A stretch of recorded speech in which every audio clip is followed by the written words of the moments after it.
Welcome to the Magma Clubhouse, the weekly drawing hangout with the Magma community. We've been having a blast chatting and pushing pixels together with fellow artists and determined doodlers. Each week we pick a theme, a color palette, or maybe a fun background scene for the canvas that we invite you to fill with us. With past themes like Mermaid, Panda Power, Animal Skate Park, Star Wars and Spider-Man, it's been awesome to see what you create each time. All are welcome to join in, and if you want to invite your friends over, you can find all the details to share with them in the stream description below. We'll be getting started shortly, so top up your coffee mug and grab your drawing tablet. While you wait, be sure to subscribe so that you can be notified about future hangouts, including the Magma Classroom sessions.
Hello, everybody. Well, whoa, you don't need to see that screen. Our admin panel on the back. Hello, welcome to the Clubhouse. We got quite a gang here already. Welcome, everybody. Cool to see you here. So today, our theme is characters in the cinema. It'll be a fun one. This is actually inspired by a couple of our Discord users. I've seen a similar sort of theme pop up. All are welcome to join in. So if you are watching, you want to come along and add your character to the canvas, you are more than welcome. Check the screen description below. And could you give me a copy of the background on the third panel? I will I'll do that in a moment. Yeah, check the stream description below. You'll find a link to join the Artspace first, and then from there you can follow a link to the canvas. Then you're good to go. You can come along and draw with us. All the brushes are available now as part of our latest update. We are watching the people watching the stream. Exactly, Nexus, exactly. So let's see. Let's get some music going first, and then I'll address Mountain Pirate there. Let's see. What to do? Let's try this one. Cool. And if you're on Twitch, by the way, if you're watching on Twitch, we don't have a lot of people watching on there from time to time, but if you are, just let me know. You'll have to type in the chat, and then from there I'll post the links directly for you because you don't have a stream description over there. Let's drop the music volume down a little bit, just in case you want to do your own thing. Yeah, mind you, that's great. That's ooh, okay. So what I'll do is I'll leave this layer, leave layer, admin, take over layers. You should be able to take over this layer, Mountain Pirate, if you need to. There we go. Cool.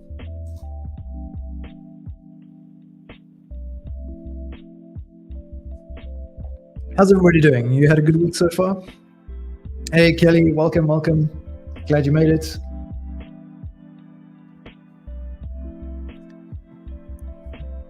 I'm not quite sure what I want to do yet either. I forgot to show what we did last time while I'm here. While you guys are drawing away, I'll show our viewers. This is what happened last week, Wednesday, on the Clubhouse. Our theme, Marvelous Moustache. We had some really awesome characters. I see DPO jumped in a little afterward. Hey, Mood Dragon, welcome. DPO jumped in a little later, added his piece, looking super cool. loving the raccoon there. And he also pushed much further with his piece. I love this. The style of this really looks like sort of Pantone markers. You know, when you're layering Pantone markers. It's very cool. Got a few extra canvases here. A few more. It's nice and neat like that too. Burning Phoenix's glorious purple moustache from the owl there. Very cool stuff. And a Tyson-looking fella. Very cool work. So I'm excited to see what you guys do for today's session.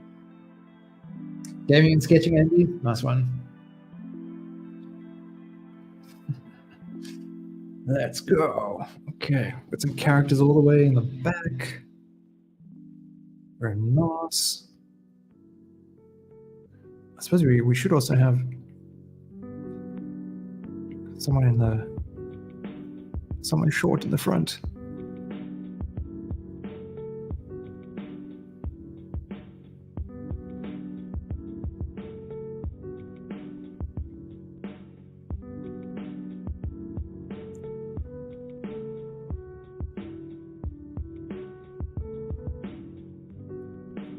Quite a turnout today, starting right away.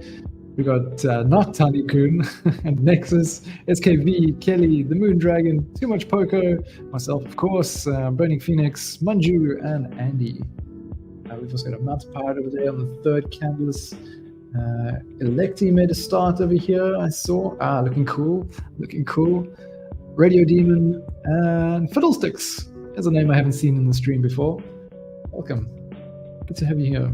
Again, for those who are watching, you want to come along and draw with us, don't be shy, don't be shy. This is just, hey, Vince, this is just about having fun. Doesn't matter whether you are a pro or total, just a meeting doodler, just doodling on the notepad. Or just have fun, hang out, talk about cool things, and draw.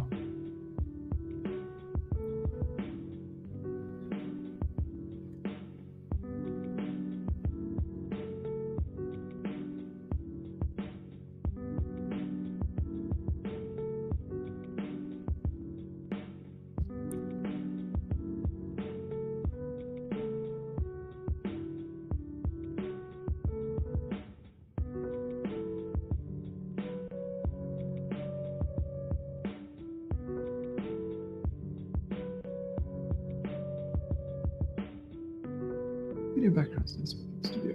Cool. What have we got going here? Characters. Ooh. Not a Tiny couldn't really bring the A game there. I like it.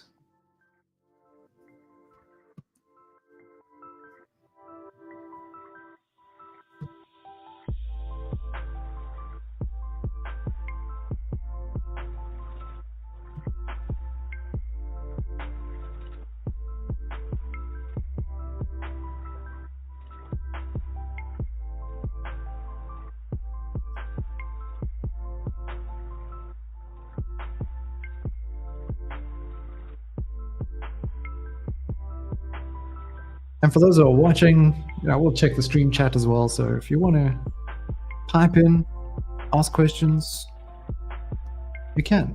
You can.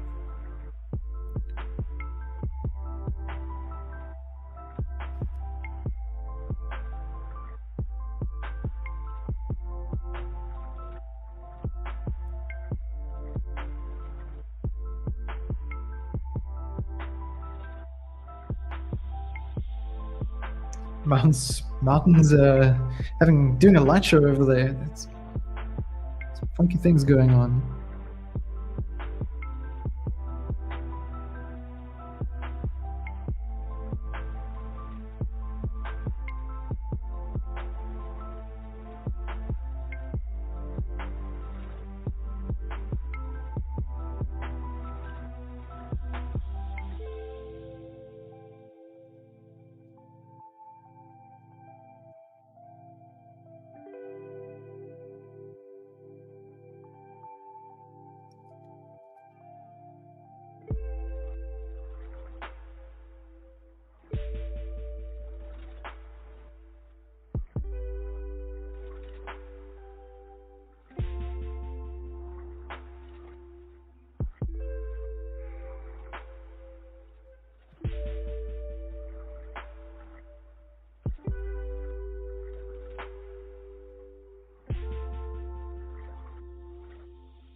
Bababooey. Five Fingers, welcome. Welcome, welcome.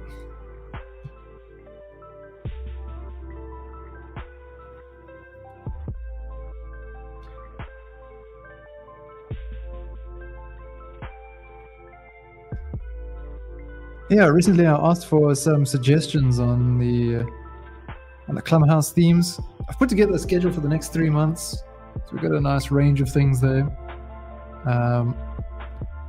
And one of the things requested was a few more collaborative type of canvases, things where we're creating a full scene together. And so, yeah, I thought I'd hijack the idea from one of our Discord users to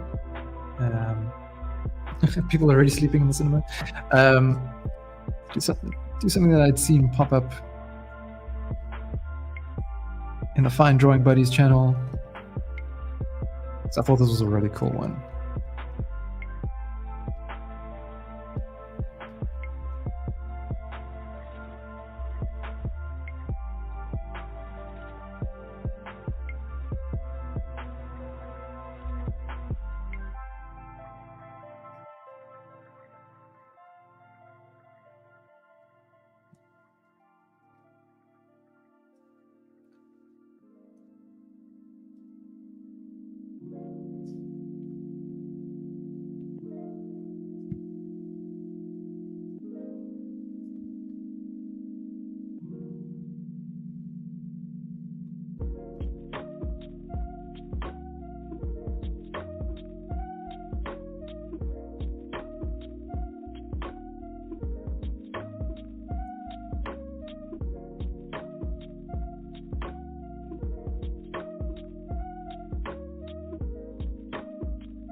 You're not surprised, mind you. I think what they're watching is a bit boring.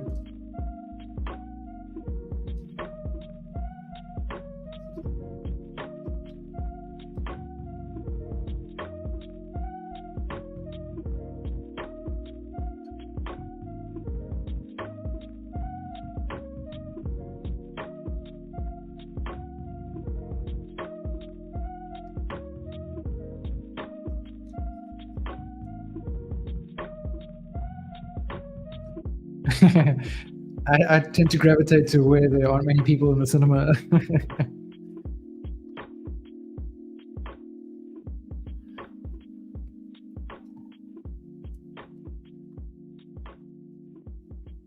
I'm not one for crowds, it would seem.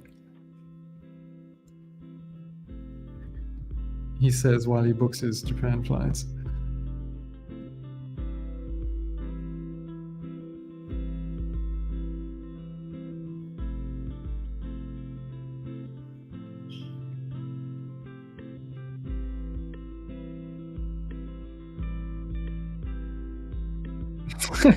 Watching another Disney live action remake? Oh, shame.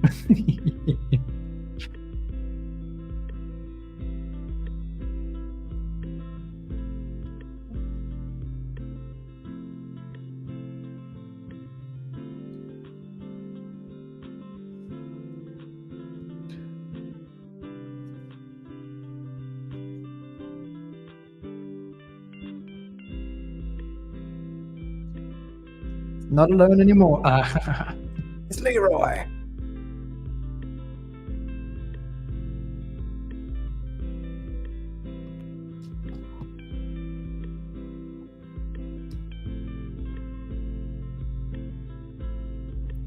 Wow, what a gang. We've really got a lot of people here today.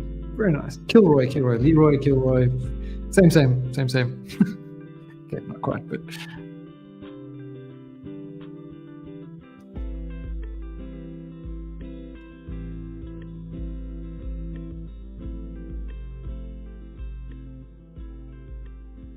Know what I mean?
No, I'm gonna use the brush, not the eraser.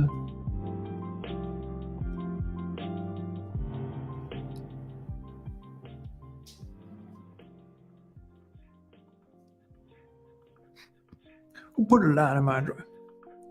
Oh, damn, Vince, that looks so cool. I like the trio on the back right there. Awesome. Oh, I'm so stoked about this theme, actually. This is so cool.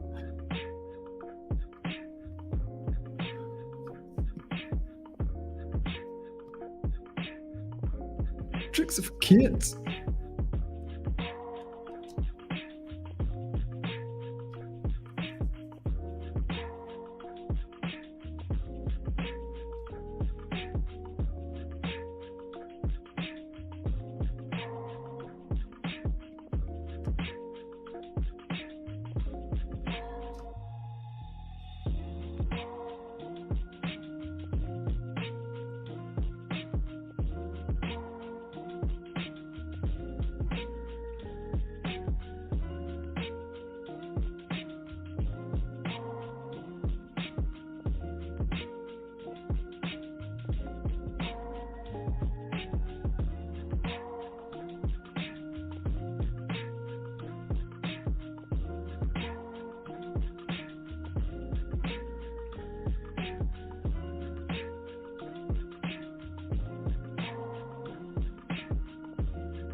I wonder if maybe I should.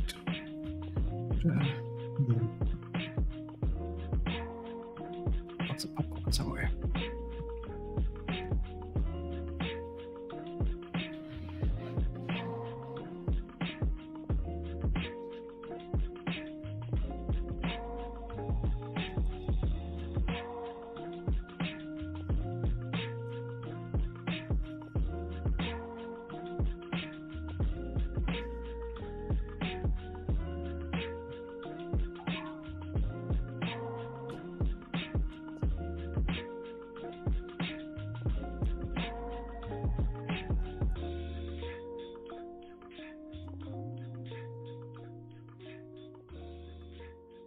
So we've got quite a few people watching over on YouTube. If you guys want to come along and draw with us, just check the stream description. It's all there.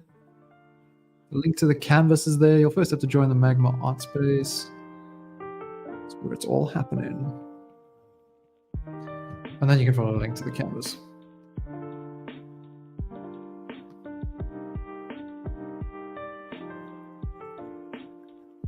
And we do this every Wednesday, for those that are wondering. Every Wednesday we pick a theme.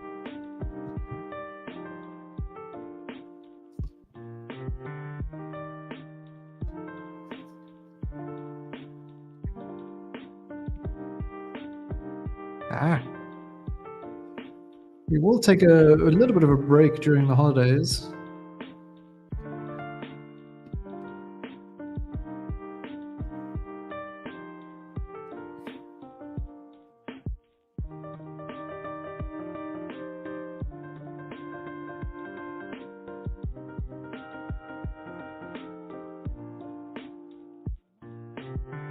So look, I can tell you a little bit about some of the themes that we have coming up.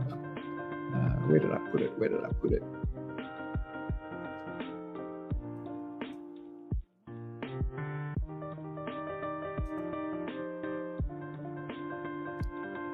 Here we go.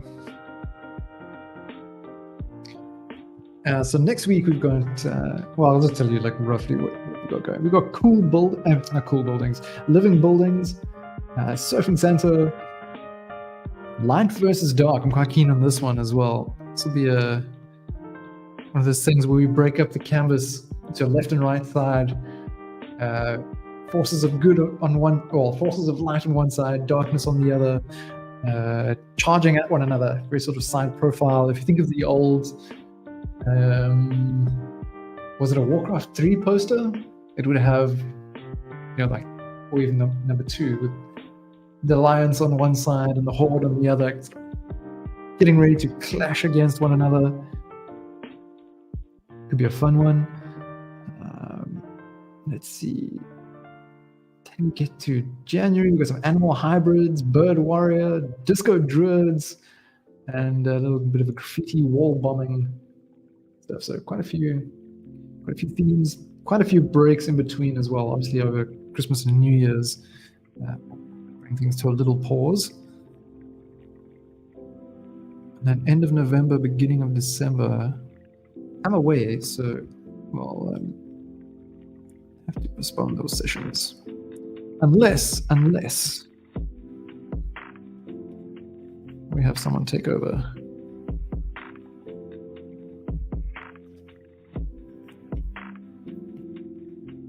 To rope Solomon in.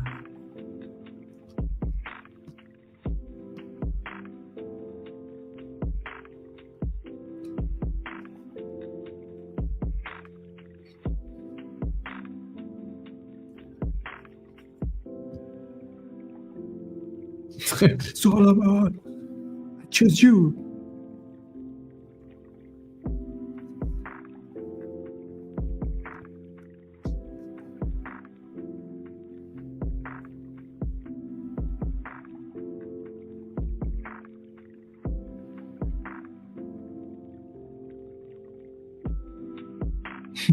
Mr. Guy.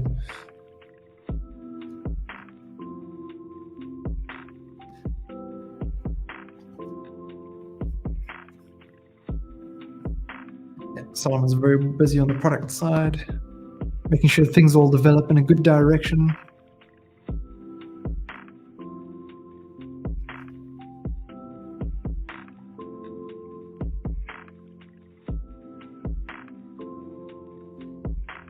I'm sure we can get Jonathan back on here though for a Clubhouse session.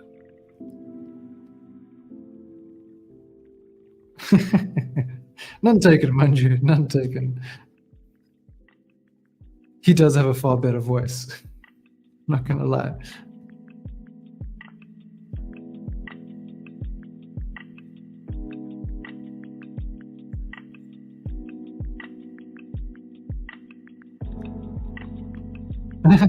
Who that? Who that? I see it. I see it.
The king is watching.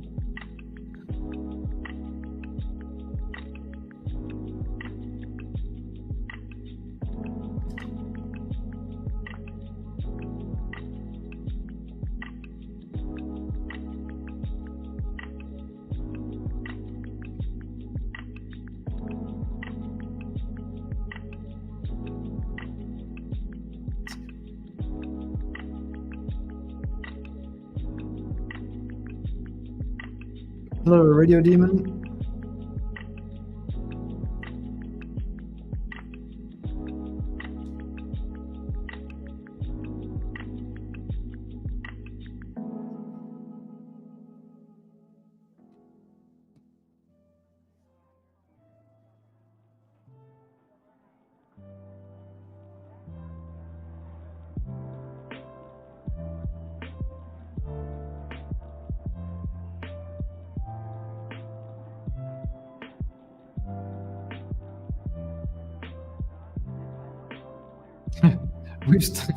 When is it starting?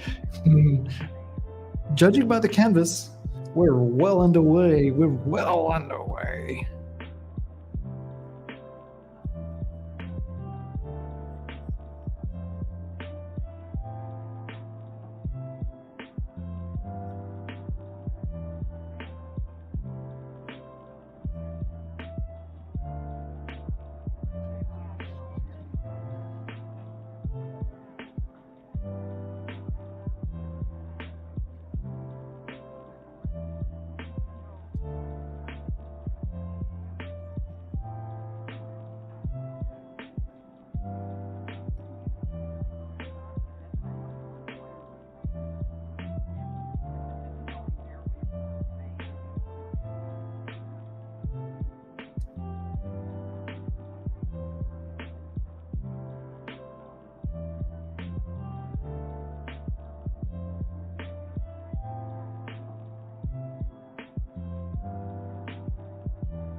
What is a croc boy? Goodbye. I don't understand. What is it? Does somebody know? Fill me in. Fill me in.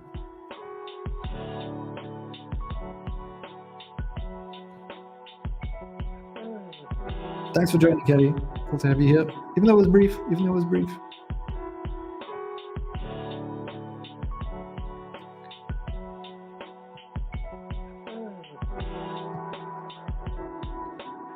Oh, that's a bit too bright.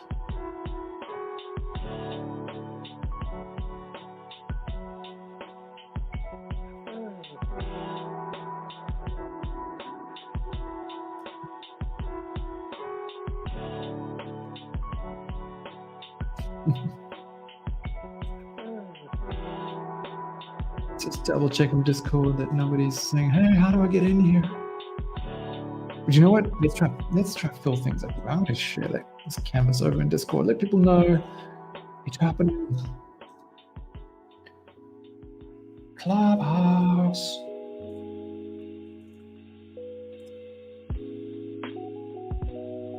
Characters in the cinema.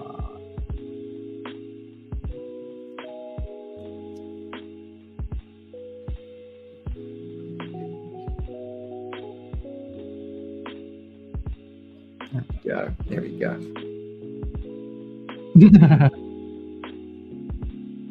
Jeez, Manju, you're like on the money there. Not on the money, on the ball. You're ready to do your thing. As soon as I spit the words out, there you are. Thing on canvas. Or on Discord. This is what happens when I talk before I think. I don't know what I'm saying. I had water as well. There we go.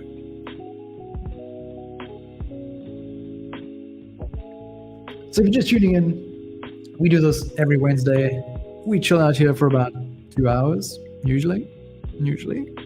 At least for the stream, we sit here for 2 hours. And We have a theme for the canvas each time. This time it's characters in the cinema, as you can see. Either paying attention or doing anything but paying attention to the movie.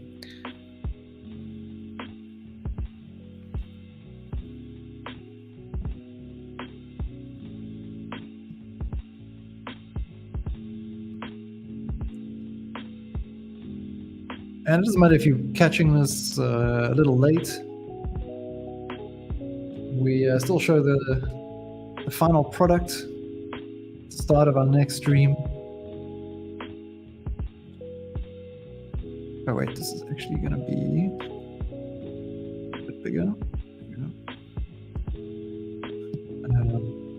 So if you're just tuning in later and you want to add something after the stream ends, it's fine. It's fine. Do it. We'll all then get a nice surprise when we share the canvas at the start of the next session the following week. Now where does like another here? We're gonna shift this.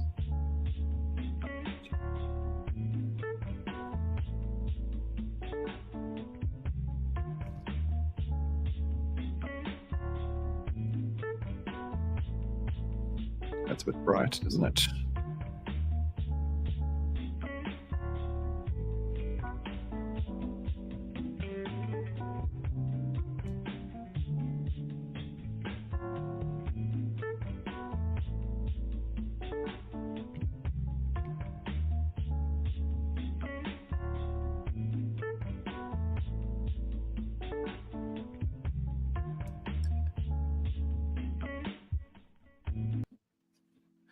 This measures down because it's not making sense, Ryan. It's not making sense.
What have I done here?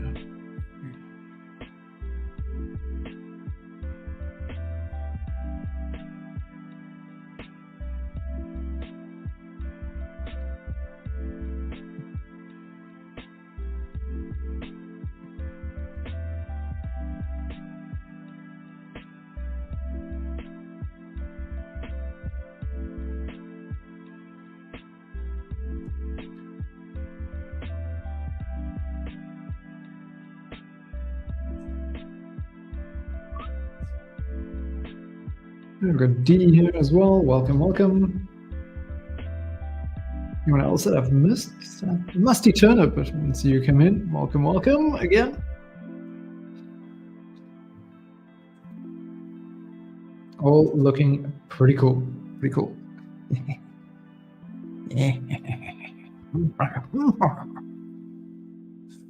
Decent.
I'm trying to sit here chuckling all the time.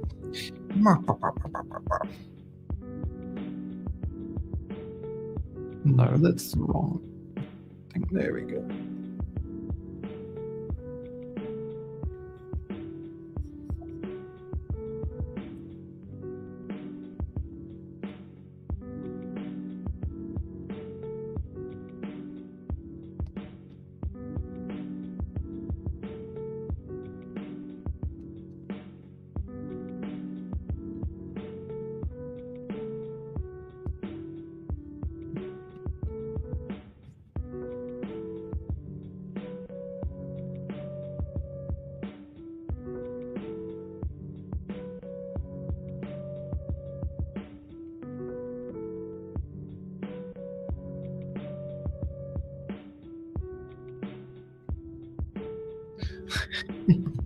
Ooh, it hasn't got ears.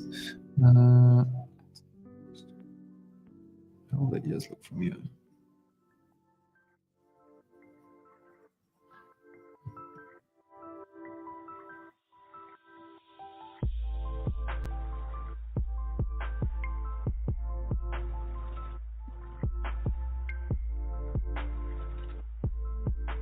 Okay.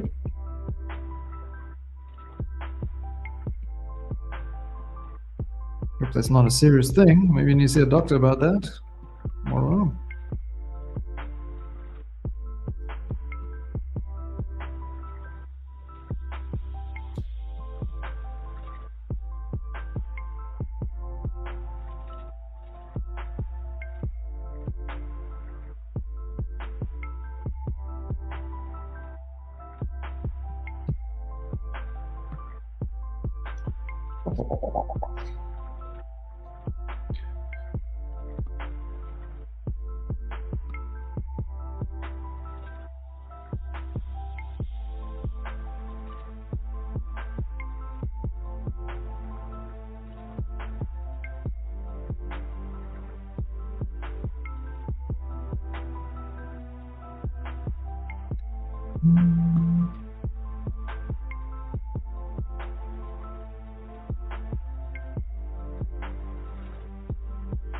Why is it not working?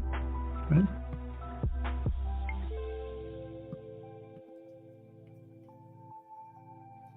Did my pen die? Bugger, I think it did. I'll have to watch you guys draw for a bit. I forgot to charge my iPad pen. Let's see. No, it's got charged. So what's going on? What's going on, man? Oh, there we go. There we go. Cool.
It's not quite working.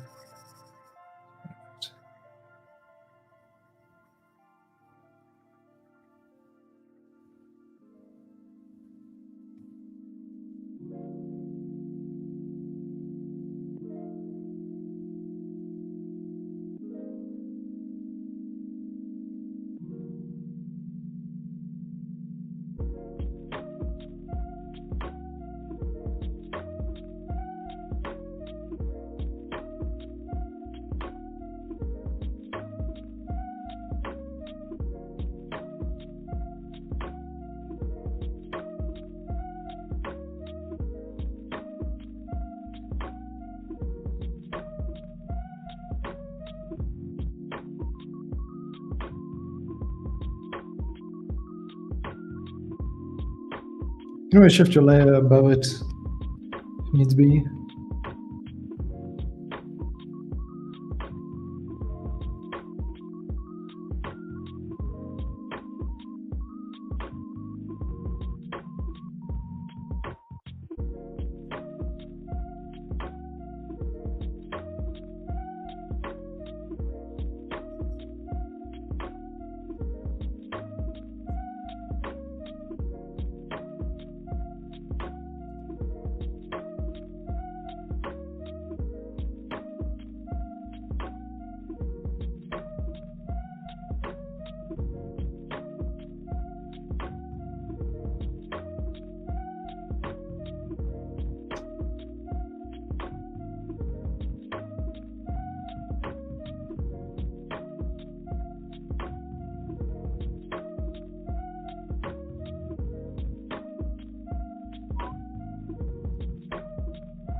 You guys watching any cool series at the moment?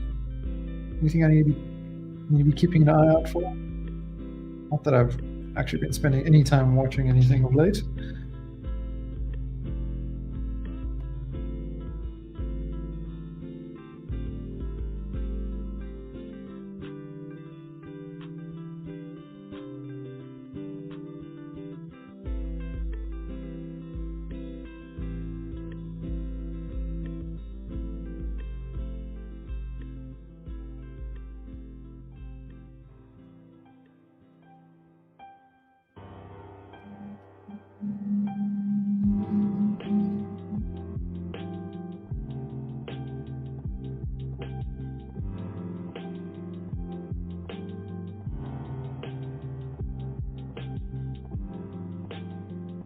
Oh, yeah, I've got some stuff to catch up on the Nightbox and Schoolism side of things.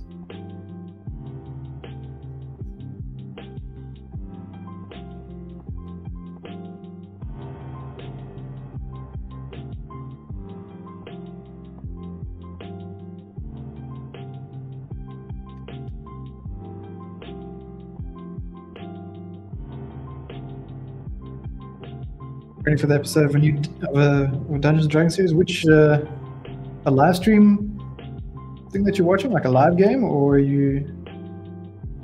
I know there's the Critical Role animated series, which I still haven't watched season 2.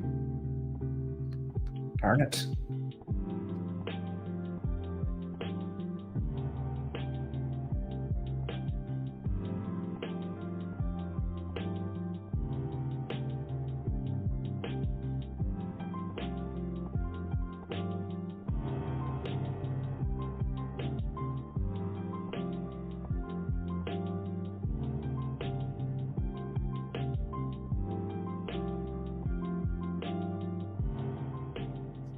It's been ages since I watched Critical Role, actually. It's terrible. I mean, I'm terrible for not watching. It's terrible that I haven't watched. That's what I'm saying.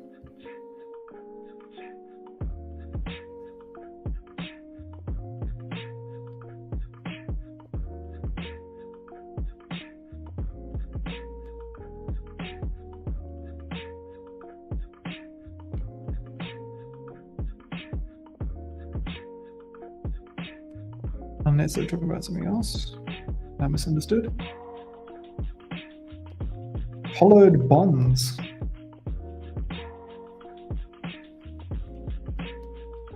Okay.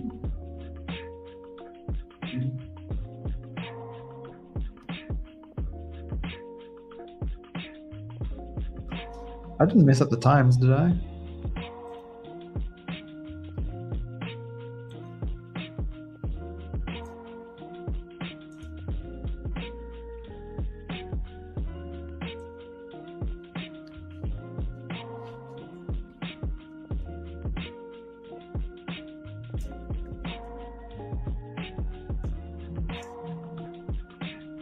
Seems like I set the time wrong on Discord. How did that happen even?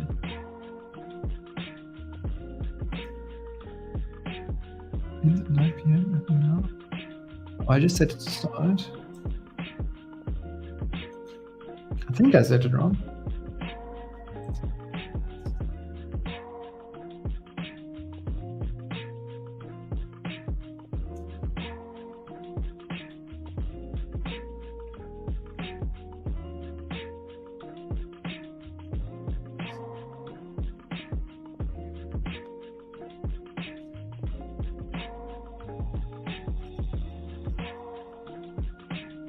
I'm kind of confused now. Did I? Thought I had done everything correctly, but you know, coffee starts to wear off, and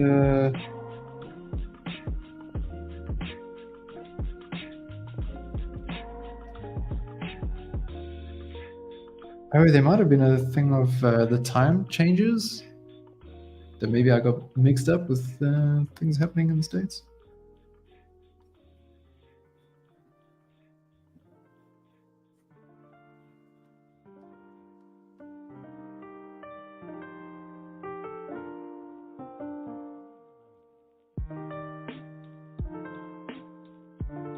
Well, I mean, you don't need to tell people every time you go AFK.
I think it's time for a little change in tune. Private chat. Oh, Jonathan's here. Oh, I'm only noticing now. Hey. What's up, guys? How you doing? What's up? Good, and you? How long have you been waiting? Oh no, just like 5 minutes or so. Because I knew this one was yours, and I wanted to try it because Solomon had sent me all the different times that you were streaming. So I had something run a little long this morning, but as soon as I was done, I popped in. I was like, better late than never. You know? Awesome. Good to have you here, man. Yeah, man. Good to be here. gonna make something out of this this light up here in the back. Like I'm making like an alien or something. It's good to see you. How's it been going? Yes, it's been good. It's been good over here. It's been an interesting week of sort of life admin stuff and trying to read passports. Say that again. What was it? I said it's been an interesting week trying to fix up like new passports and things like this. Lots of life admin, adding some stress to things. But other than that, it's good. Glad to be joined. Yeah, I was just talking to a buddy that's in Switzerland, and he was saying that like when he hey everybody, people are saying hi to you. Hey everybody, good to see you guys. When he was like trying to get in the States, like get his visa renewed and stuff, there was like this one guy that just had like issues with him, man. And he was like, it was really funny because he doesn't look, he lived in Spain and lived a couple places like that, like Italy and Spain, and he doesn't look Israeli at all. But the guy kept always asking him, "Are you Israeli?"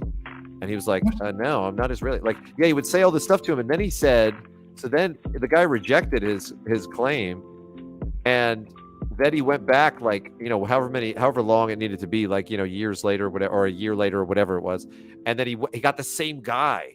He got the same guy.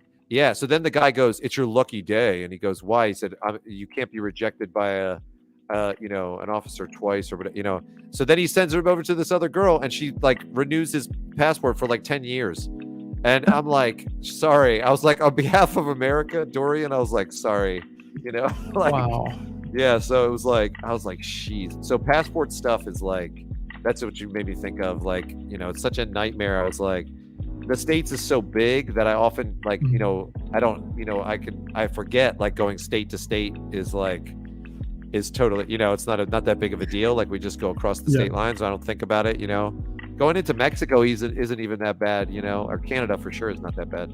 And so I forget like, you know, it's like a whole issue. Like a lot of times people, you know, like it's crazy. What's it like with Mexico for Americans? Do you need a visa to go over, or can you just sort of rock up at the border?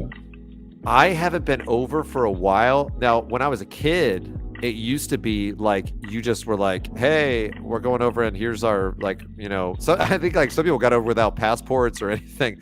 Like you just kind of go over.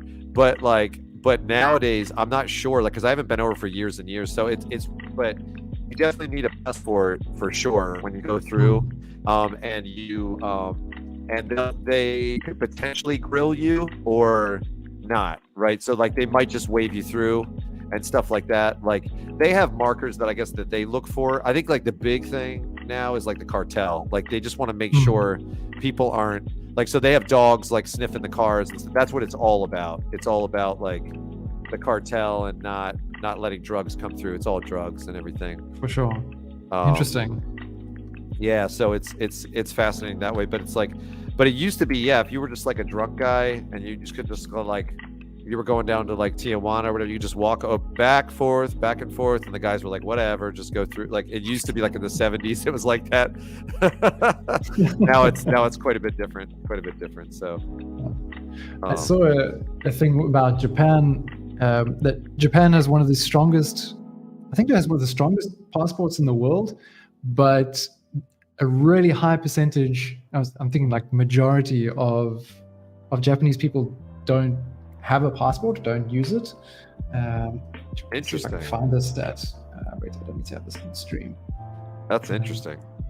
Yeah, I was quite surprised by it because, I mean, something that we're spending a lot of time on all the time. My wife and I, she's on a German passport. I'm on a South African one, and we get different visa times in different countries, or sometimes she doesn't need a visa and I do. So it's something we're constantly having to look at. And her passport is much stronger than mine. It's a bit of a pain in the bum, but oh well. Right. It's not the worst. It's just something to think about each time. Yeah. I'm switching to this. Okay. Burning Phoenix says New York has a license option that lets us in-state cross over to Canada and Mexico too. Yeah, Texas doesn't, because of the cartels and stuff. They don't have like have something like that. I don't think, not that I know of. It could be, I could be wrong about that for sure, but I think because of that, like all the illegal activity that's going on, they don't really have like an option where like, oh yeah, like you can kind of just go right by, you know, that kind of thing. So, because they don't want people being mules, because people will do it, like it'll even be unwilling, like it'll be unwilling on their part, like they'll get threatened, their family will get threatened and stuff. If you go into Mexico the wrong way and you end up in the wrong location, there could be like cars just in the road sitting there, and if you get stopped, it'll look official, and they'll just say, hey, give me your phone, and so you'll be like, what? And they'll just take your phone and they'll say, okay, I want you to go to your bank account and I want you to transfer it to this number, and you're like, what? And they're like, okay, or we'll just kill you, you know. And you're like, what? Like, yeah, like no joke. And then guys will come in behind you and they'll surround your car, and you're like, you have to do it, or you'll and then try proving that to your bank that you were under duress when you you know, you're right, like that's never gonna happen. So yeah, it's just certain areas where they'll set up roadblocks. And just they'll point a gun at you and just be like, well, listen, and they won't kill you if you do the money, like they won't kill you, but they will kill you if you and they'll just drag you off, throw you in the ditch, and then the next person will come along and they'll, you know, it's like, it's crazy, man. It's crazy. So yeah, there's certain places like you should not go if you are if you don't know what you're doing. Like you need someone that can be like, don't go down this road, and it changes per road, right? Like per road and per area. So it's crazy, man. It's crazy. So yeah, really be careful if anybody goes in. It's not Mexico, right? It's not Mexico. It's not like Mexico is like dangerous everywhere or something like that. It's only that strip. It's only that strip going from America to Mexico, because that's where all the trafficking happens and stuff like that. So yeah, crazy, man. Really crazy. Wow. Have you heard anything back yet about the video game? Oh yes, he's going through with it. Yeah, which is good. So guess what? Like something fortunate really happened. Like I normally would have been like, oh no, this isn't good. Like this is weird. He was like funding wise, he wants to stretch it out like over a year. And I was like, that's so weird. I was like, why does he? And then on my buddy who works with me, he told me that. I was like, that's so weird. Why? And I was like, wait a minute, that's great. I was like, yes. I was like, tell him yes, because then I get a year to like digest GD script and like figure it out, because it's such, I mean, the game is so small in scope that I felt okay doing it, but I guarantee, like I can almost guarantee, like when I get into it, I'll be like, dang, I'm glad I had a year. Like that's probably how I'll feel, you know, that's probably how I'll feel. So so it's gonna be over the course of a year, right? So it's a pretty big job. It's like a 25 grand, like, you know, that I have to charge him 25 grand for like the whole thing. So I guess it'll work out to be like 2,000 a month or such, you know, like that kind of thing. But because it's so much work that's why I was like, man, I gotta estimate right and charge right. But it's so weird, man. Like, how did I get to, it's really odd, man. But you know, I came in on the project before, like the animation project, as like more of a painter, and then I was like learning animation, and then it like morphed into like where I was learning Blender, and then after learning Blender, it's like it just is a natural progression to kind of go to that and do that. Like it's weird though, man. It's weird how I ended up doing it. But I actually just wrote to them today and said, I need like 2,000 up front. Like I need him to get paid 2,000 because I need to get a new the new Oculus, like the new Quest, and I need to get some like stuff for like the Foley and the music production for that side of it. Like I need to get some stuff for that, like plugins and different things and stuff. So hopefully that goes through. But that was on my that they're asking about the Amber Alert. That was on my phone. My phone was off to the side. That was fine. Do you know what that is, Ryan? Those Amber Alerts?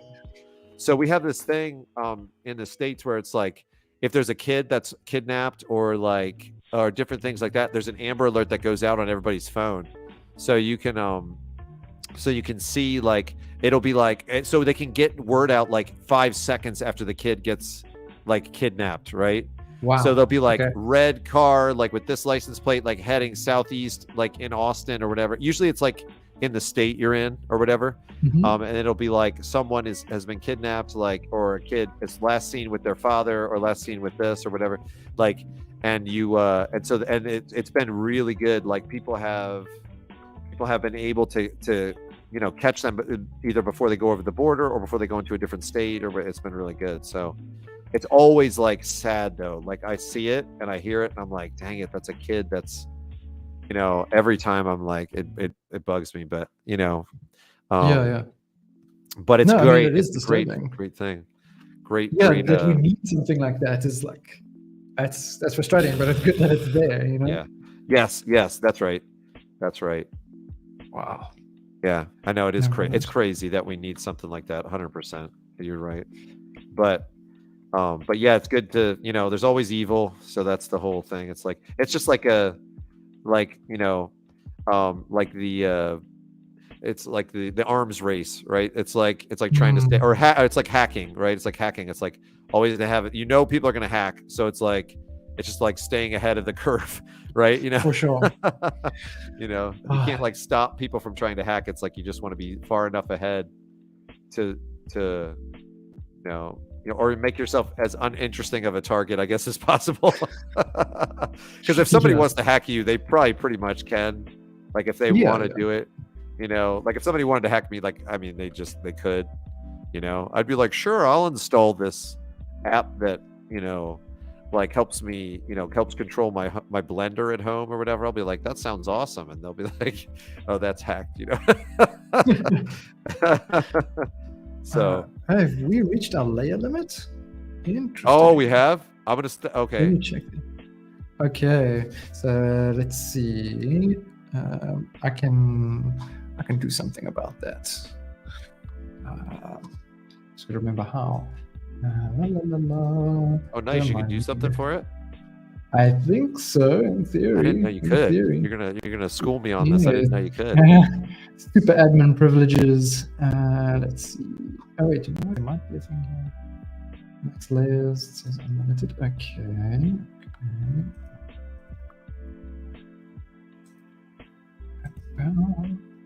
What thing's showing up on the screen now?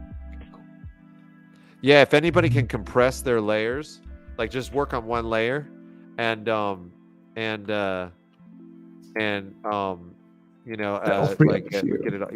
get it all. This part can take a little while. So what do you do, Ryan, to get it? So yeah, just there's like an administrative panel that's for the Magma staff and for people who have more like enterprise setups for Magma, for working in the studio. For example, yes, I got you. Yeah. Got you. Let's see. I think I've got some layers as well that can be merged down. This one can also be merged down. While I wait for this thing, it takes a little while to load. Okay. This layer can be removed. Yeah, I just grabbed this. Whoa, sorry. Control Z. Double tap. There we go. That was the wrong one. This one I was trying to go for. This image just came off of Unsplash as well. Just hunting around on there. Plenty of good cinema options. Sabotage. Yeah, exactly. Sorry, Manju. This is awesome. I love this. Having different people in the seats and stuff. It's such a good idea, man. Yeah, just someone on our Discord server posted a similar type of thing. Not the same photo, but similar idea. Looking up at the attendees in the seats, and awesome. I've seen similar things over on the Lightbox server. I see someone did ET. That's super cool. Let me see. Awesome. I want to see everybody's. Dude, that's awesome. What movie are you going to watch? Good question. Let's say they're gonna watch Garbage Pail Kids. Do Do you remember that? Do you remember No. that? You might not be old enough to remember, dude. It was like, Garbage Pail Kids. oh my gosh, it was like the worst ever. It's the worst. It's got to be one of the worst movies ever. Like, it's really real bad. It was like, you know what Garbage Pail Kids are, right? No, I see now that they're trading cards. They like, that was their big thing, is like they were like trading cards, like weird stuff, but they made a movie out of it, and it was so oh dude, really bad. Really bad. This will be an easier approach. Feature flag.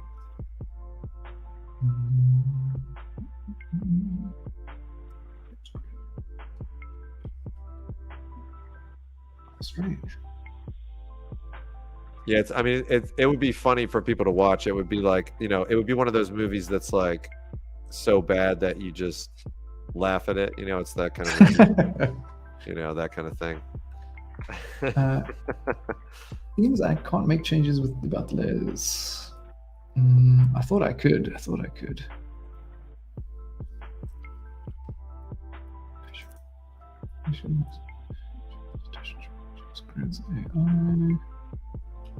Oh. So have you been working on anything, any like personal work aside from getting ready for the game and the animation? Yes. So I've been writing for that weird show that I was telling you about. Yeah. I've been writing for that, and I'm gonna have an episode about a giant, like this giant, like his wife comes up and she hires him as like a private detective sort of a thing, to like, there's all this trouble that's going on. It's a long story, but basically he's got irritable bowel syndrome, and then he's a giant, so they go up into his bowels and they realize like there's two waging like clans of villi, like, which are like the things that stand up in your intestines that absorb the, and they're irritated with each other, which is why he has irritable bowel syndrome, so that's like, so they have it's really weird. so then he's there to help like make peace between the warring clans inside this guy's colon and intestines and stuff, and so that's I was writing that one, and another, like, so I've been doing stuff like that. I've been doing like animation stuff, like just doing some personal, like each day I try to give myself, did I tell you that, like 15 or 20 minutes to do? Yeah, so I've been doing that. And then each day I do a little bit of programming like that, so I can eventually learn that too, and I love doing like, I love doing a lot of sketching. I love doing like, character designs or creature designs. I'm working on that stuff too. I also have a thing I'm doing. Did I tell you about that project that I want to do, the personal thing that I want to do for like the key moments from the UFC? Did I tell you that? Yes, you did. Yeah, so I'm working on that too. Like I was trying to get better at what I need to do for that and all that. So we'll see how that goes. But those are the main things I'm working on right now, and okay, I'm doing that. Besides just like, I paint every week. Like I go do like plein air painting and stuff like that every week and stuff. I do that kind of thing. I started a group last week. Yeah, so I started a group, like, so I would do that, but then I said, hey, let's get together on Saturdays. There's this like a farmer's market near my house, and so me and this one of the students of mine, like, we went this past week, and like it was just the two of us, and then since then, like this Saturday better and watercolor there. So those are the main things that I'm doing now. I do like lots of other little stuff, weird sketches and weird stuff too, but those are the things I'm reading Animator's Toolkit too, reading that book, and I'm sorry, Animator's Survival Kit. I mean, not Animator's Toolkit, Animator's Survival Kit. That's awesome, man. That's so good.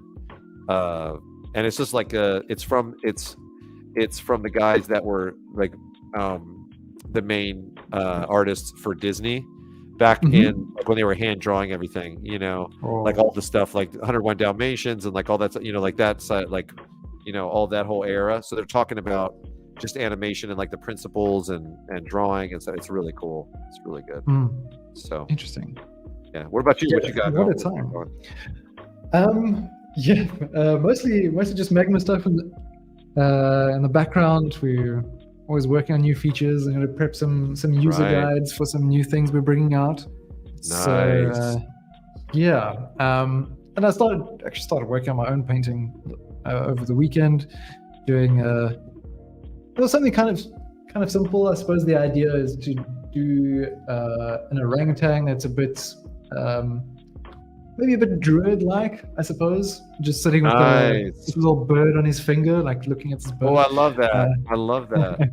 That's super cool. So it was cool, just meant to be like a simple thing for a video I'm doing on a software thing to turn my iPad into a drawing tablet for my computer, which, I mean, already Apple's got its own thing called Sidecar, but I'm using a Windows machine.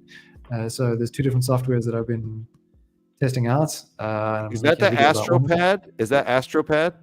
So AstroPad, I've done a video about already. That's amazing. It's so good. Dude, I was looking into that. Somebody told me about it. You like it? You like it? Mm-hmm. Okay, yeah, highly customizable. Yeah, it's cool. I think you can get a 1 month free trial of it. It's 14 days or 1 month. I can't remember. Oh, sweet. And then there's another one called Easy Canvas, which is much cheaper, but lacks the level of features that you get with AstroPad. So if someone's just like casually drawing with this sort of thing, then Easy Canvas is the way to go. It has some issues, but with AstroPad, as soon as like Apple's pencil hover thing came out, they were on it, trying to like make sure that they could support that element, and then combine it, I think, a bit with some of the touch gestures.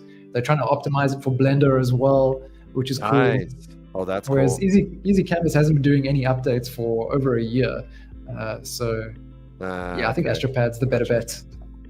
That's cool. Yeah, I was looking into that. I even saw there, like, they have like a thing you can put your iPad in, like a holder. You know, have you used that? You know what I'm talking about? No, I haven't. A big thing, that like a drawing board sort of, it looks like, and I was like, that's really cool. Yeah, they call it the dartboard. They released it. Yeah, the dartboard. Yeah. I think it was last year, and then they also just brought out a little competitive product to Paperlike called Rock Paper Pencil. I think it's their iPad screen or whatever. Screen protector, cover or whatever. Yeah. That's awesome. Display. Now, why do I have a Z here instead of a Y? What has happened? My keyboard changed. That's what's happened. Android. Andy, on Android, Easy Canvas works on Android, and also Super Display is the other one. Nice. Easy Canvas. Do you do any coding for Magma or anything? Do you do any of that? No. Coding's not my thing. Gotcha. I did a little bit in high school, and funnily enough, when I was approaching the end of my final year, I was like, yeah, I'm going to go into software development. And because I really enjoyed programming, and the problem-solving aspect was really stimulating for me. I really found it interesting. Spent like long hours like going at it. And then I was like, what am I going to do sitting in front of the computer like all my life? What like grand things I'm going to achieve? And here I am still sitting in front of the computer the whole time. I went into art, and now just like come back around a bit to like software development, but focusing on the art side of things and testing software rather than doing the coding. So I was having a little chuckle at that the other day of how things play out. It is funny, isn't it? It's funny, man. Like it's weird. It's weird how, like, why the heck am I making helping make a video game? Like that makes no sense to me. Like I don't, and it's problem solving. I mean, art is problem solving, that's all it is, but like, so it's fine, but it's like, it's weird how you end up in certain, like you said, like sometimes you circle back around, sometimes then this is odd, man. It's really odd, but I intentions of getting into games. Yeah. I thrive on that though. Like I thrive on the, I don't know what I'm doing. Like when I don't know what I'm doing, like when I have to figure it out, like I get energy from that. It's like really fun, but I like it. I like being scared, a little bit, which I am definitely with this project. Like I'm definitely a little bit nervous. And so I feel like that I like that, because it's more things to conquer, more things to like, and then you conquer it and you're like, oh, that was cool, that worked out, like, dang, Yeah. okay, that worked out, like I can do the next thing, right? So Mhm. just So what is it about this job that scares you or makes you nervous? the code, like that's the big thing. Okay.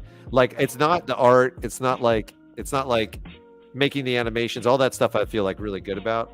It's like the coding side of it. I'm like real scared that like, I mean, but I'm saving like a budget to be able to get someone to help, so that helps alleviate that fear for me. But I'm worried that I'm going to get to a point and like I'm like, this is broken and I don't know how to do it, you know. So like, what do I do, you know?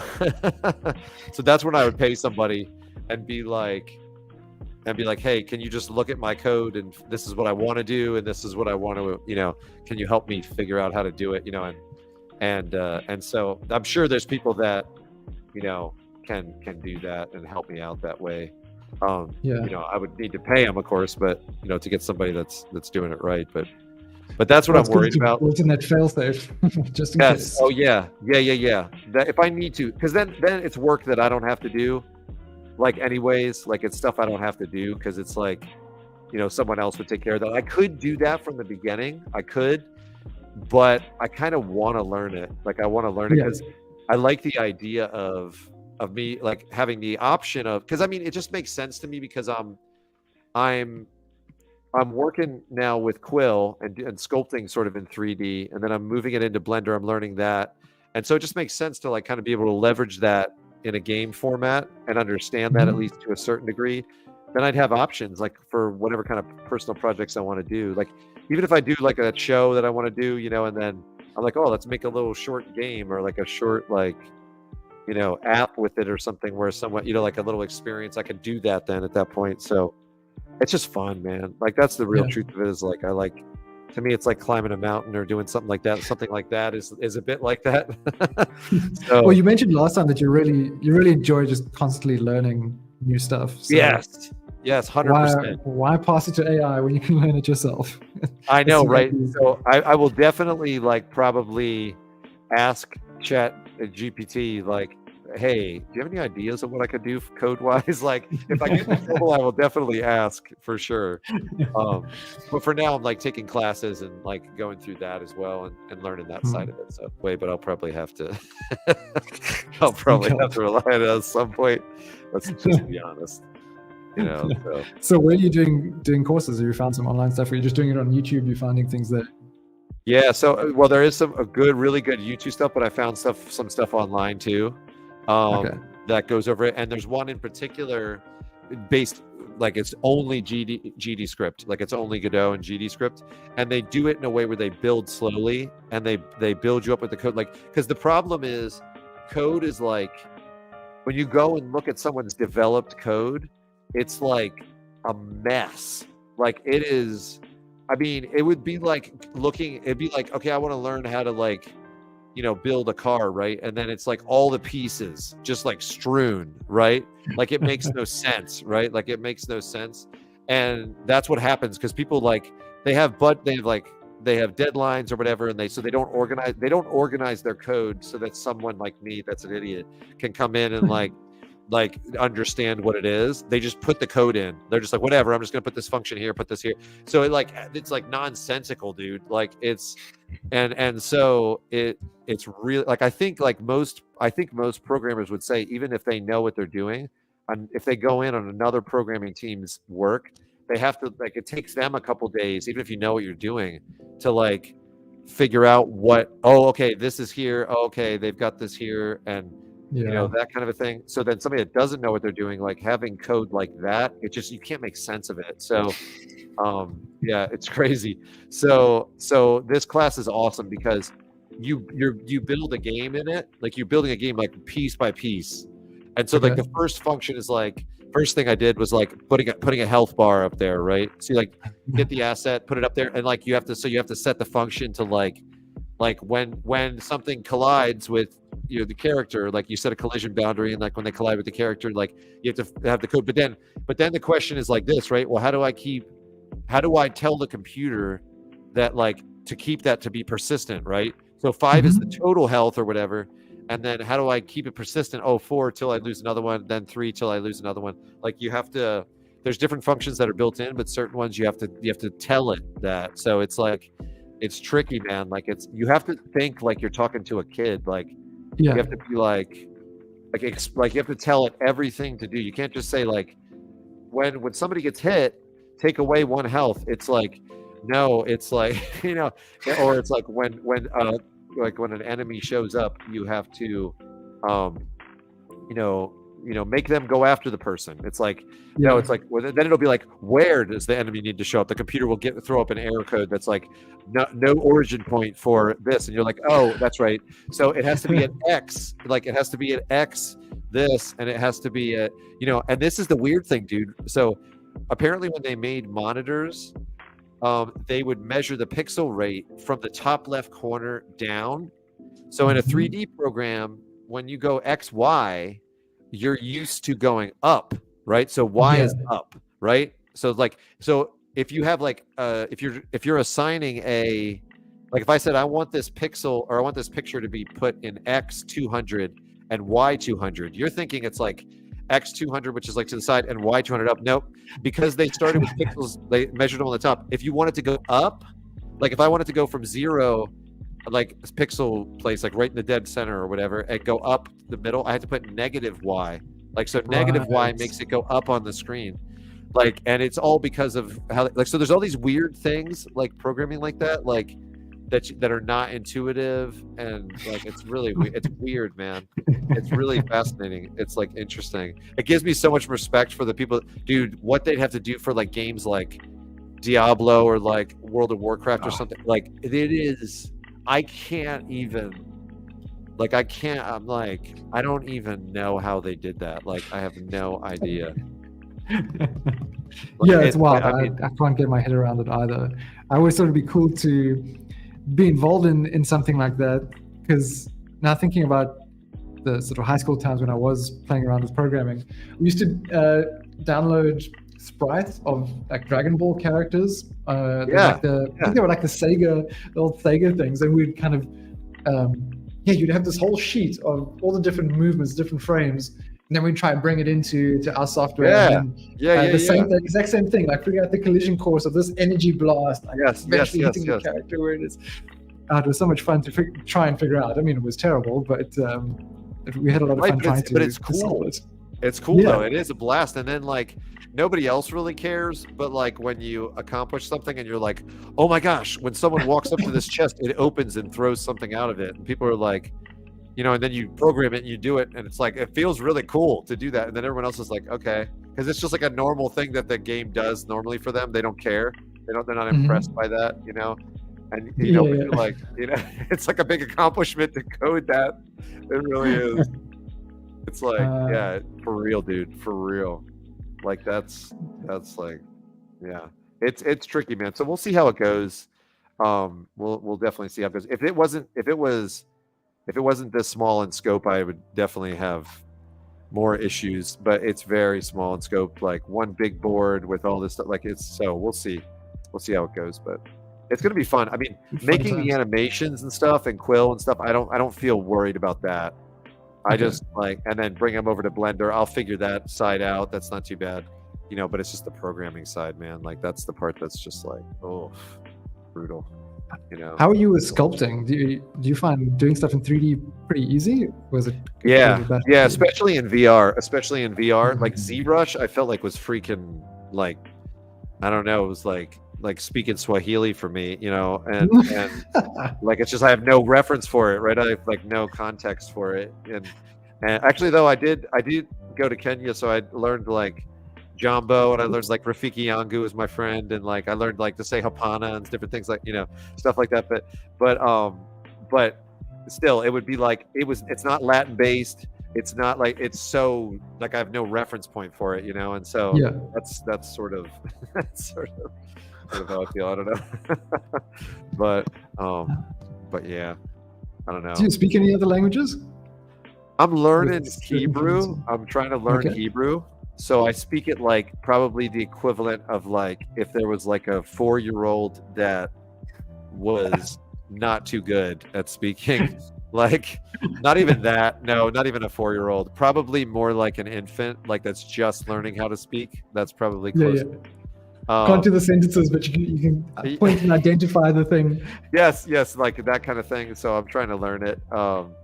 It's a fun language. It's really fun. Again, that's not Latin based either, so that's really. But I find that it's really logical, very, very logical. Like, I love it because there are variations. There are some weird things, like there are some weird word order things and stuff like that. But I find it very, very logical.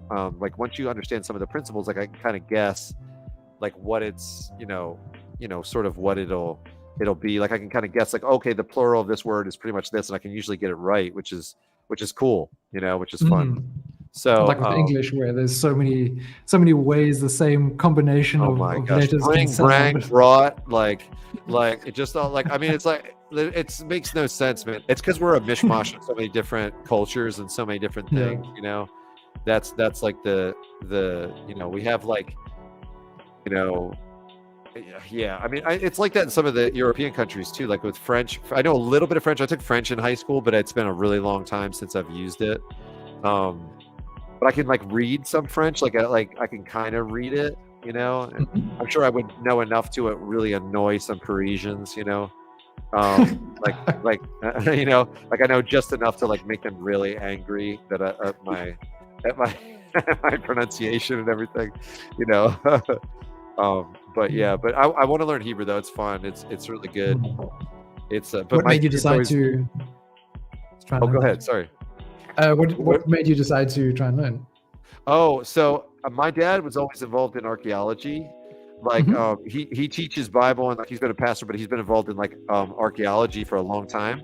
So he's been on a bunch of digs and stuff. And, cool. It's been really cool, man. Like, so I've been to Israel a bunch of times, like with him and different times and stuff. So it's like, and I thought about doing that. So I took ancient languages in college. I was like, this is so cool, like what he was doing. And then I just settled on drawing, because, like, actually what I would think is, like, man, I could draw, like, when they're digging up the layers, I could draw this and draw that. And then I was like, oh, maybe I should just do art, but because I'm more excited about that side of it. But but it was cool, man. Like, I've held, like, Egyptian glass in my hand and, like, Roman glass, like, dug up in the ground and stuff. There was this one place. So typically with archaeology, you have to dig it up really slowly, like, and it has to it's all about the data, like, so, like, it's all about preserving the data exactly as it was and everything like that. You have to be very, very careful about that, like, and you can't be an idiot. Like, you can't go in, like, and just, like, like a bull in a china shop, or you'll ruin, like, any research that could happen in the future, because it's, like, all suspect at that point, right? Because you just went in and did that. So, but there's this one area of Israel that was basically like a landfill for what they did back then, where they would dig holes in the ground, and they were like, you would have stairways walking into it, and people would just chuck trash, right? So they would just chuck their trash. It was like a big area that was a landfill, and it was like, I mean, so there's like 800 or like 2,000 holes in the ground with stairs leading down to them, where there's all this trash, like, and their trash was like broken pottery or, like, different things like that. So it's not our kind of trash, but there's like chicken bones down there for, like, there's like all sorts of, like, there's crazy stuff, like, animal bones. There's different, like, all different things. And it's really cool. So anyways, the whole point is, like, when they're trying to make sense of the layers, makes no sense. Like, you could have people that have had objects for 50 years and then they trash it and throw it away like it's been in the family, or it's like it's over and they use them for the span of, like, hundreds of years. So it's kind of like just a crapshoot, so you can't really, like, go in layer by layer.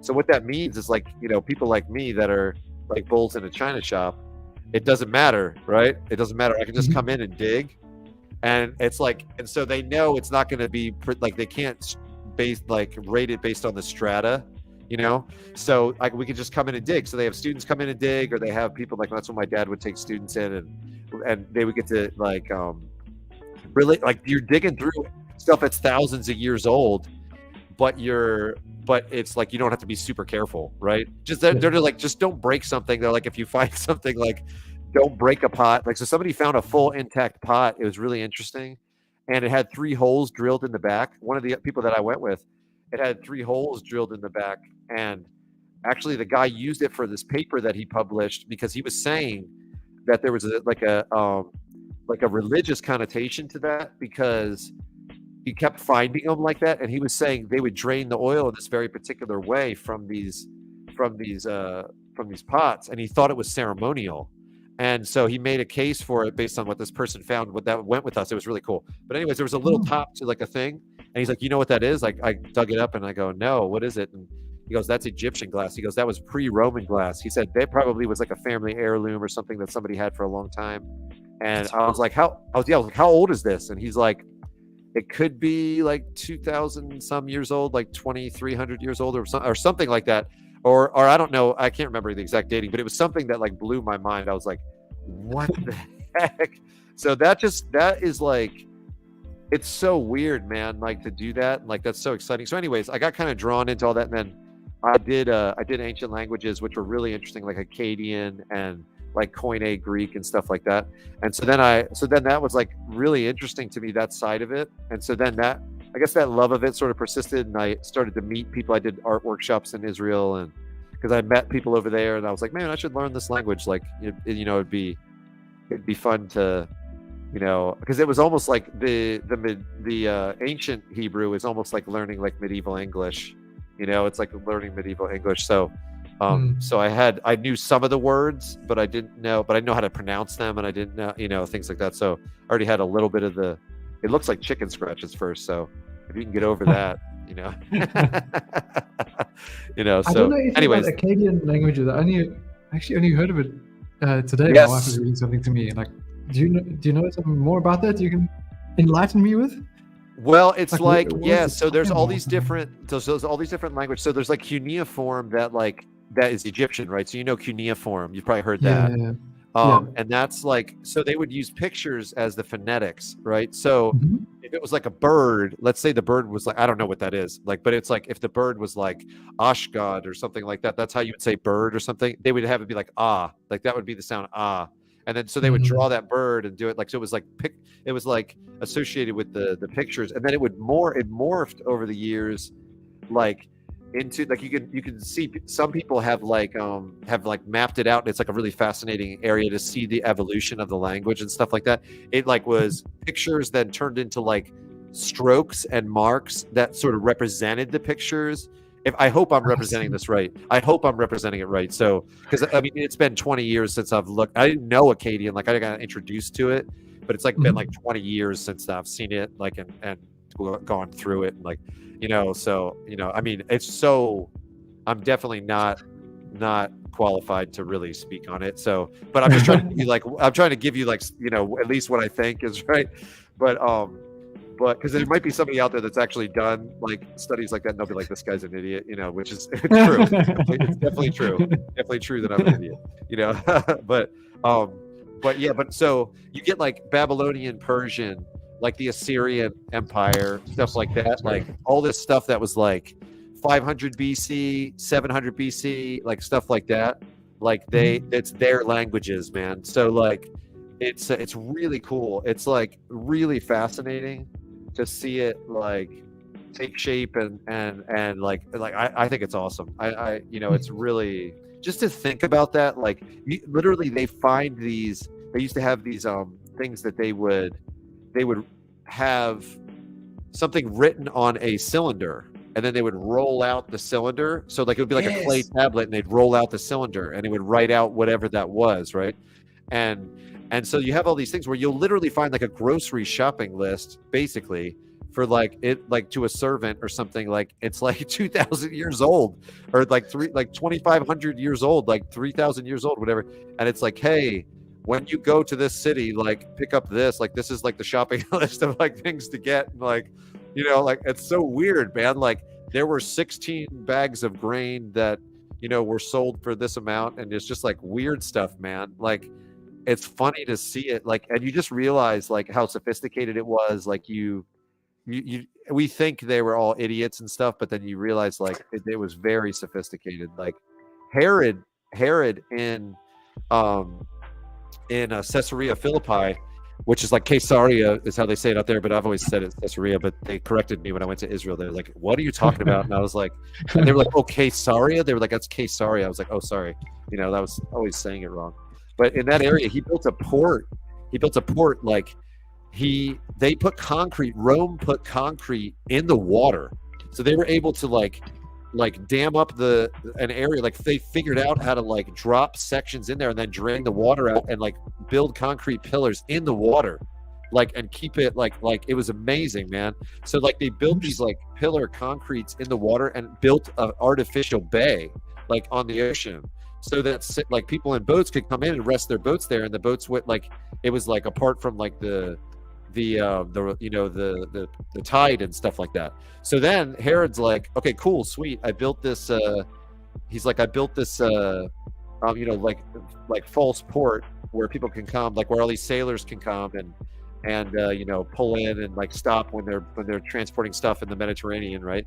And then he's like, well, sweet, I'm going to show off. So he builds this huge like long thing that goes out into the ocean, long like deck, it looked like, right, like a pier.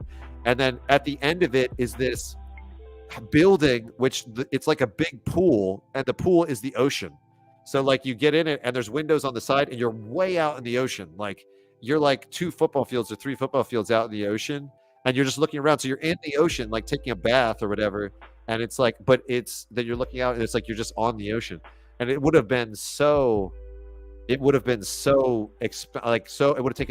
much time to build. Like it would have been ridiculous. Like it was so opulent.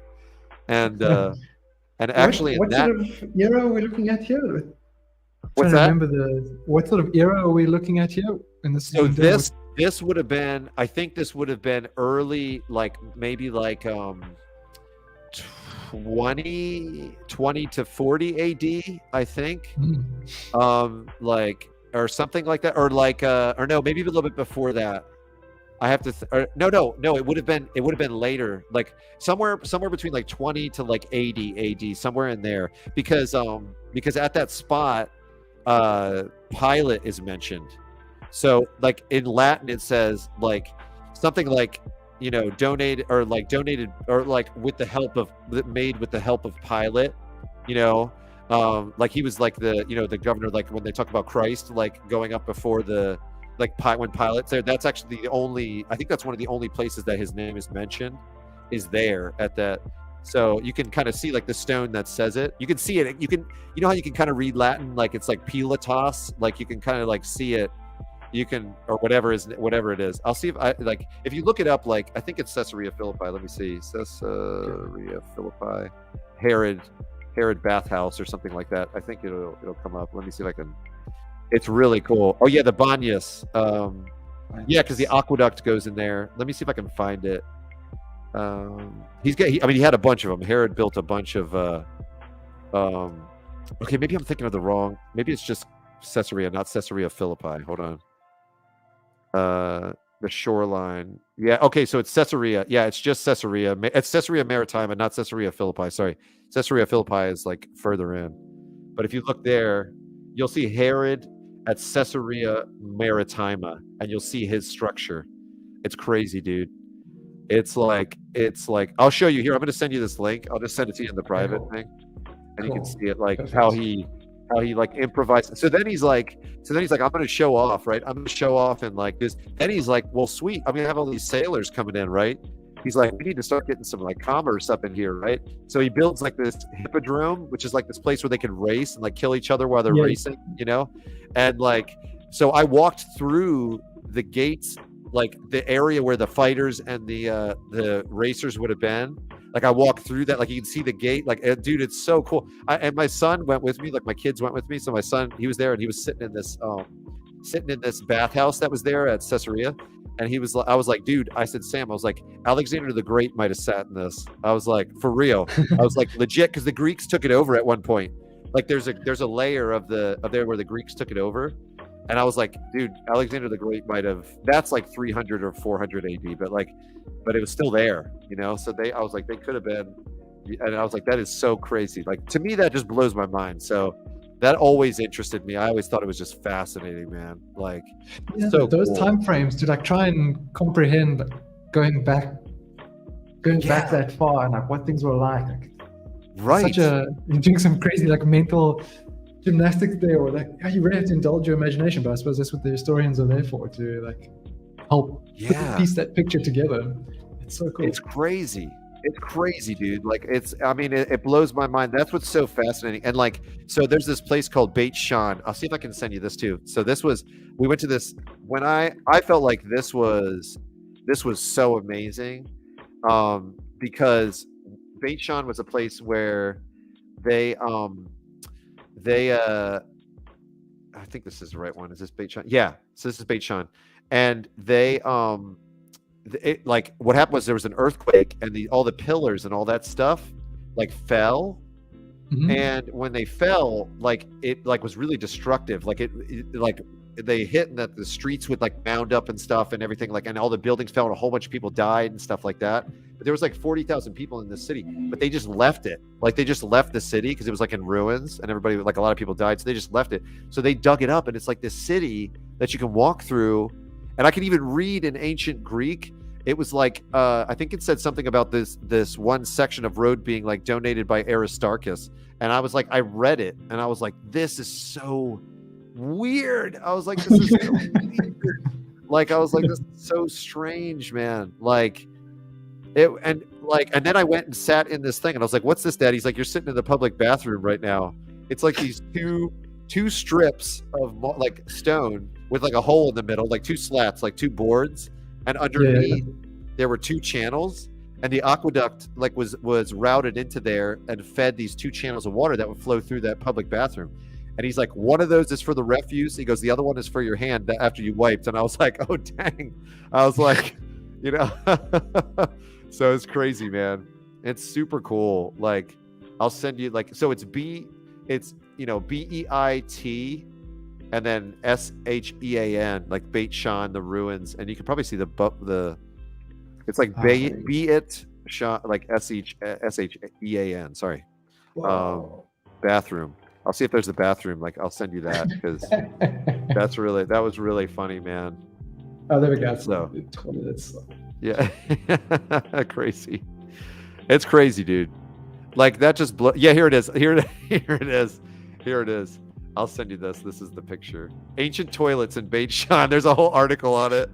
I think I've got the same article open. Okay, yeah, this one. Yes. Yeah. Yeah, and then it's crazy. So I sat on those, and there's a channel in the front, and then you can't see it. There's a channel in the back too, that goes through. Okay. Yeah. Oh, there's a picture at the bottom. Look, somebody in one of the comments had the picture of people sitting on it. I'm gonna copy and paste this and bring it into Magma so that everybody can see it. Let's see if I. I don't. Oh yeah, I don't have permission to paste. There we go. Now you should be able to now. Okay, take a look at this, guys. This is the. This is the what somebody posted, a cartoon. That's pretty much it. But it didn't quite look like that. It's just more slabs of marble. But isn't that funny? Oh, I love it. I love it so much. It's so funny, man.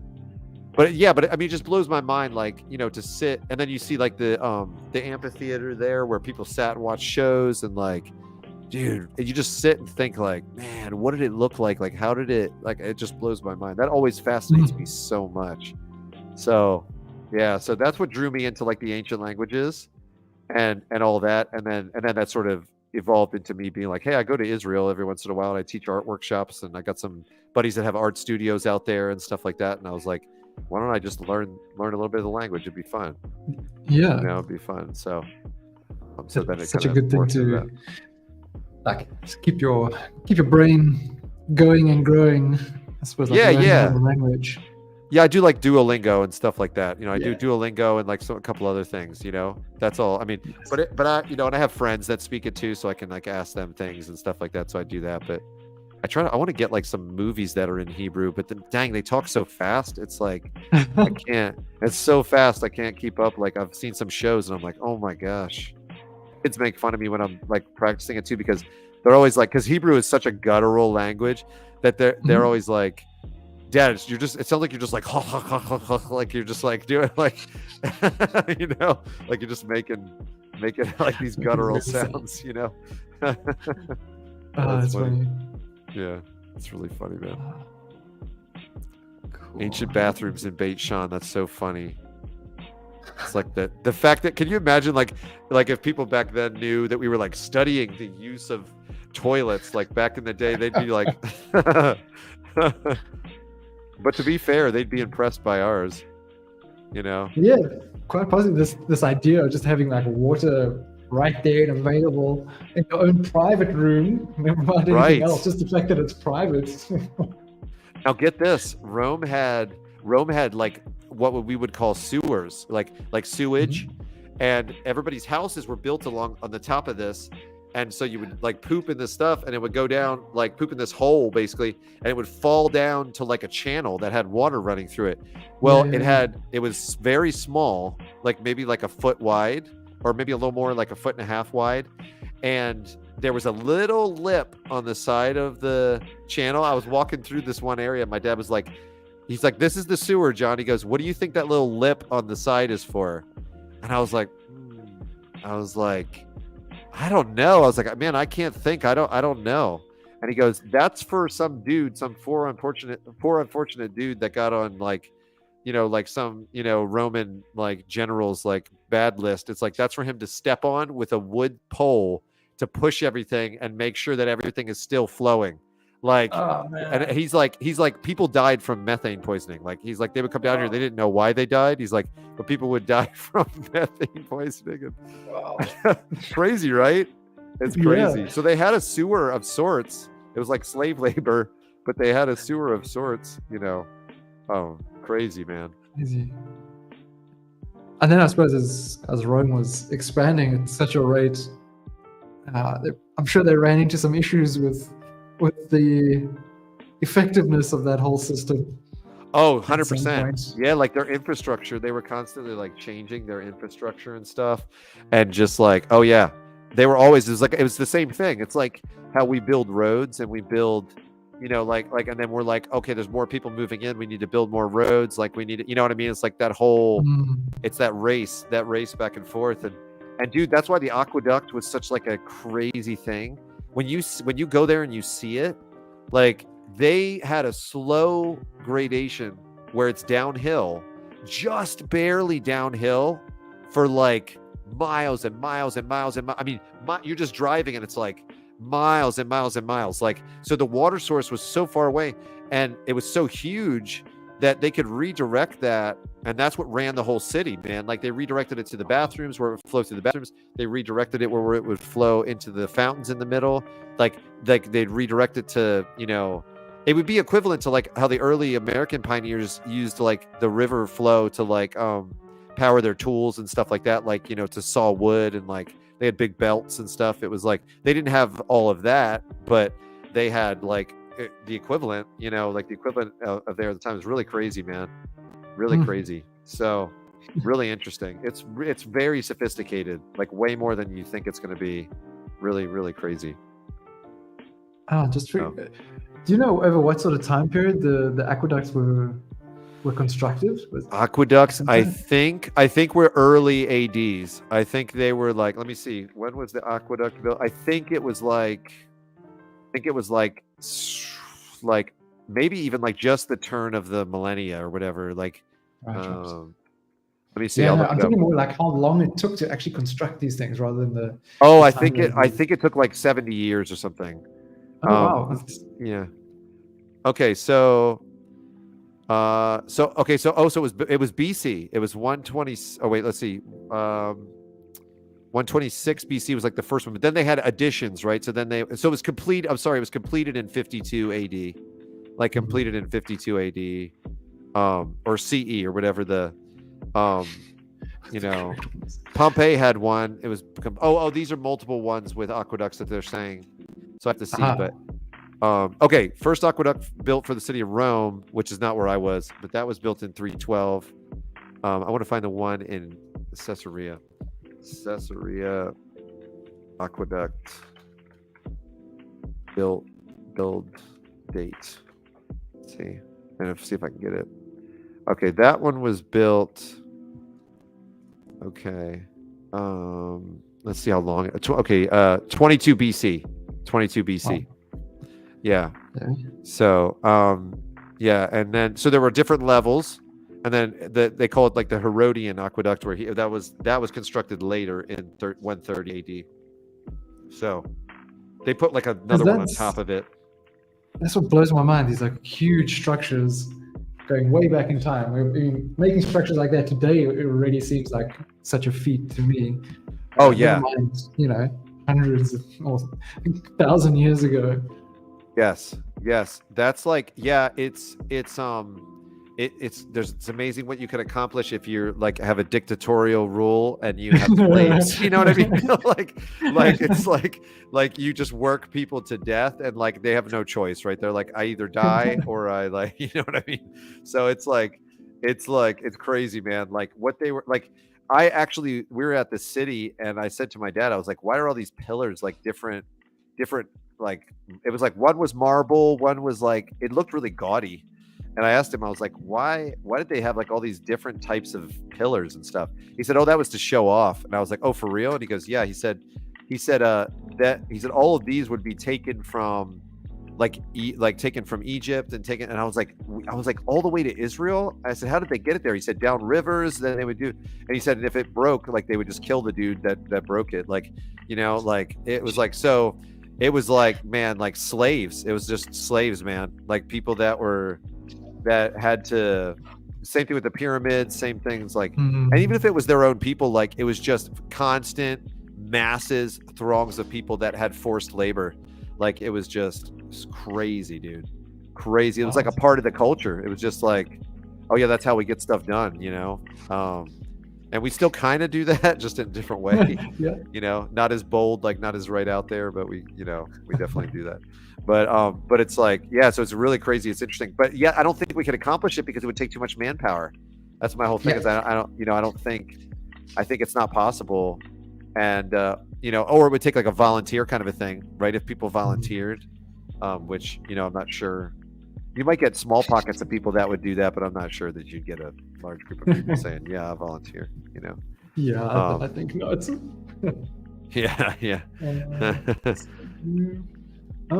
Okay, we're 5 minutes to the end of the stream. Cool.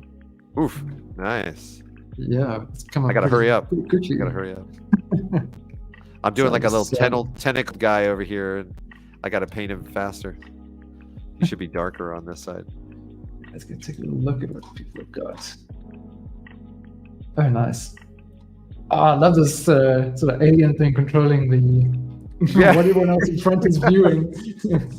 I did that over dictators. Yeah, I did that. I did that over top of the projector. Like the projector's really bright back there. Perfect. So I'll show you. Like I'll get rid of my layer. I'll show you what it. I gotta find my layer. It's like. I was just about to say, can you find it? We have a search function as well for layers. For those. Oh, really? Yeah. So just between the buttons of the layers panel and the actual layers, there's a search layer section. And if you type my, like my, so long as it's lowercase, it'll bring up all your own layers. Oh, do I have to be on full mode? Yeah, you'll need to be able to see. Let's see. Mine's on advanced. Oh, I see it. Oh no, I see it. I got you. It's the little magnifying glass, right? Yeah, there we go. Oh, sorry. Yeah, you have to click on it first to open it up. Mine's always open by default. So oh, dude, that's genius. I didn't know that. Thank you. That's awesome. Here you go. Take a look. That's what was there. Yeah, so that was there. So I put this over top. Yeah. It's like beaming down the, or whatever. It's weird. Did stream end? Tabby's saying to the stream end. No, it's still on. I think because I'm shifting tabs open here. Whenever I switch tabs, for some reason it freezes on. Oh, weird. The stream screen. Weird. Yeah, it does some weird stuff. Let's see. Wrong thing. There we go. Oh, we got quite a rowdy gang on the right-hand side here. Was this Poco or was this Nexus that did this? Can't quite tell. These are really cool. Oops. Burning Phoenix, a little creature hiding there. Really going for the purples at the moment with the... last week was the owl with the purple moustache. This time you go to your little tentacle creature, grabbing what popcorn it can. Dig it. Andy going super detailed. Very nice. I love that. Getting the color difference like over all the scales, getting to follow the form. Latest casting. These are cool. I like this. These poses. Rad. We've got something on the next one as well. The next canvas. You have my eternal gratitude. That's cool. Look at that. Nice to see something happen though. In the second canvas, and Mountain Pirate, you were playing around with all the colors. Whoa! Ow! Wow. Okay, that's unexpected. I really like that. Interesting. It's a little alien cinema, perhaps. Yeah, this. Cool. Yeah. I've got some alien stuff going on up here too. That's funny. Very cool. Yeah. Nice one. Maybe I got that from other people subconsciously, you know. Yeah, possible. Nice. Well, it's great to have you surprise join in here, Jonathan. Yeah, man, I wanted to jump in. Thanks for having me. Yeah, and awesome stuff, guys. We had a really big turnout for this one, and it's really a fun canvas. I'm loving it. Feel free to keep drawing and keep adding more characters until the seats are full, if you want to. We do have another canvas, and if anyone's only tuning in quite late, there is another canvas or two down below that you can go and add your characters to. Yeah, so I think that's it for this one. Next week, Monday, we're back with another classroom session, and our subject for Monday's classroom will be buildings. We're going to do buildings because our theme for the clubhouse on the Wednesday is going to be living buildings. So kind of turning buildings into characters. It should be an interesting one. Oh, that's cool. That's cool. So, yeah, there was another theme I saw it come up. Where was it? I think on the Character Design Challenge website. I was going through some of their past challenges, and one of the themes was living building. I thought that's an interesting one. That's got to get people thinking.